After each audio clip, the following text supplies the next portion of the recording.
بسم اللہ الرحمن الرحیم۔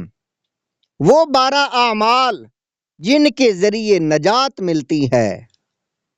مشکل وقت میں جب وضو کرنے کی ہمت نہ ہو رہی ہو، مثلاً سخت سردی ہو، اس وقت کامل وضو کرنا، یہ پہلا عمل ہے۔ اس سے گناہ معاف ہوتے ہیں۔ حدیث پاک میں ہے جو بندہ اچھی طرح یعنی سنتوں اور مستحبات کا خیال رکھتے ہوئے کامل وضو کرے، اس کے جسم سے حتیٰ کہ ناخنوں کے نیچے کی خطائیں بھی نکل جاتی ہیں۔ ایک روایت میں ہے ہمارے آقا و مولا محمد مصطفیٰ صلی اللہ علیہ وآلہ وسلم، آپ نے فرمایا جب مسلمان وضو کرتا ہے تو چہرہ دھونے سے چہرے کے، ہاتھ دھونے سے ہاتھوں کے اور پاؤں دھونے سے پاؤں کے گناہ پانی کے ساتھ بہہ جاتے ہیں، یہاں تک کہ بندہ گناہوں سے پاک صاف ہو جاتا ہے۔ دوسرا عمل جس میں انسان کی نجات ہے، گناہ بخشوانے والا دوسرا عمل، نماز با جماعت کے لیے پیدل چلنا۔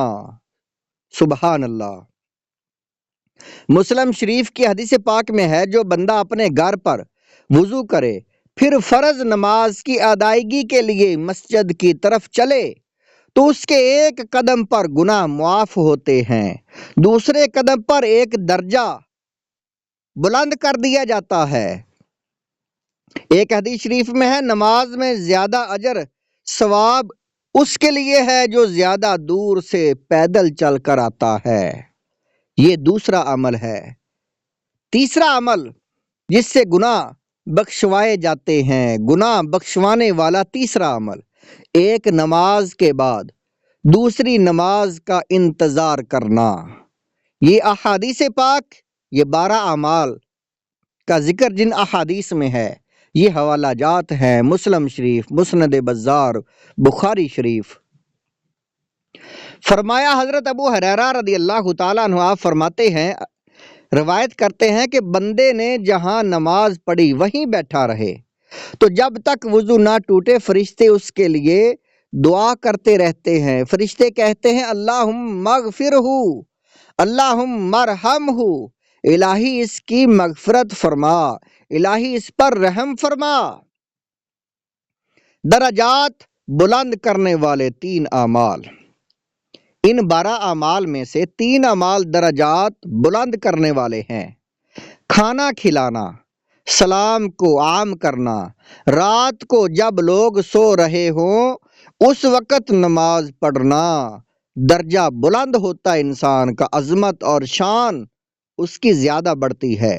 حضرت عبداللہ بن سلام رضی اللہ تعالیٰ عنہ فرماتے ہیں میں نے مدینہ منورہ میں آخری نبی رسول ہاشمی صلی اللہ علیہ وآلہ وسلم کی مبارک زبان سے سب سے پہلے جو کلام سنا وہ یہ تھا، یا ایھا الناس، اے لوگو، افشوا السلام، سلام کو عام کرو، واطعموا الطعام، کھانا کھلاؤ، وصلوا باللیل والناس نیام، اور رات کو لوگ سو رہے ہوں اس وقت نماز پڑھو، تدخلوا الجنت بسلام، تم 3 کام کرو تم سلامتی کے ساتھ جنت میں داخل ہو جاؤ گے۔ نجات دلانے والے 3 اعمال۔ پیارے اسلامی بھائیوں، ان 12 اعمال میں 3 اعمال نجات دلانے والے ہیں، خلوت ہو یا جلوت ہو، بازار میں ہو یا گھر میں، دوستوں کی محفل ہو یا تنہائی، ہر حال میں اللہ پاک سے ڈرتے رہنا، غربت ہو یا مالداری، ہاتھ تنگ ہو یا کھلا ہو، پیسے کی کمی ہو یا کثرت ہو، ہر حال میں میانہ روی اختیار کرنا، فضول خرچی سے بچنا، غصے کی حالت ہو یا خوشی کی، ہر صورت میں انصاف قائم رکھنا، یعنی نہ ہم غصے میں کسی پر ظلم و زیادتی کریں نہ خوشی میں۔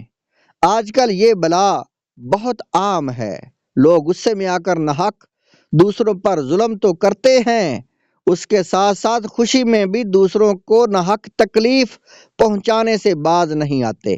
مثلا شادی ہو تو اونچی آواز میں گانے چلا کر تکلیف پہنچائیں گے، مذاق اڑا کر دوسروں کے دل آزاری کریں گے۔ ظاہر ہے یہ انصاف تو نہیں، سراسر نا انصافی ہے۔ یوں ہر حالت میں ہر طرح کی نا انصافی سے بچنا یہ نجات دلانے والے اعمال میں سے ہے۔ آگے ہلاکت میں ڈالنے والے 3 اعمال۔ اے عاشقان رسول، ان 12 اعمال میں 3 اعمال ہلاکت میں ڈالنے والے ہیں، یعنی ان 3 سے ہم نے بچنا ہے لازمی۔ اگر ہم ان سے نہیں بچیں گے تو یہ 3 برے اعمال ہمیں ہلاکت کی طرف لے جائیں گے۔ وہ 3 اعمال یہ ہیں: بخل یعنی کنجوسی۔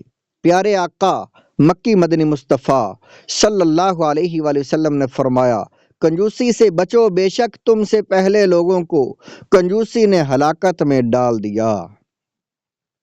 خواہش پرستی یعنی نفس کی خواہشات کے پیچھے چلنا، یہ تو انتہائی خطرناک عمل ہے۔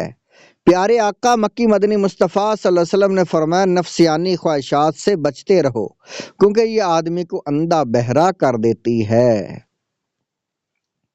اس لیے پیارے اسلامی بھائیوں، ہمیں چاہیے کہ ہم نفس کی خواہش کے پیچھے نہیں بلکہ اللہ و رسول کے فرمان کے پیچھے چلیں۔ پیارے آقا مکی مدنی مصطفیٰ صلی اللہ علیہ وسلم نے فرمایا، لا یؤمن احدکم حتی یکون ہواہ تبعا لما جئت بہ۔ تم میں سے کوئی بھی اس وقت تک کامل مومن نہیں ہو سکتا جب تک اس کی خواہشات میرے لائے ہوئے دین کے تابع نہ ہو جائیں۔ ہلاکت میں ڈالنے والا تیسرا عمل ہے خود پسندی۔ یہ بھی انتہائی خطرناک باطنی بیماری ہے۔ خود پسندی کسے کہتے ہیں؟ شیخ طریقت امیر اہل سنت حضرت علامہ مولانا ابو بلال محمد الیاس عطار قادری رضوی دامت برکاتہم عالیہ لکھتے ہیں، ملی ہوئی نعمت مثلا صحت، حسن و جمال، دولت، ذہانت، خوشلحانی، منصب یا علم و عمل کو اپنا کارنامہ سمجھ بیٹھنا اور یہ بھول جانا کہ یہ سب اللہ رب العزت ہی کی عنایت ہے، یہ خود پسندی ہے۔ اللہ پاک ہمیں نیک اعمال کو اپنانے اور ہلاکت میں ڈالنے والے اعمال سے بچنے کی توفیق عطا فرمائے، آمین بجاہ خاتم النبیین صلی اللہ علیہ وسلم۔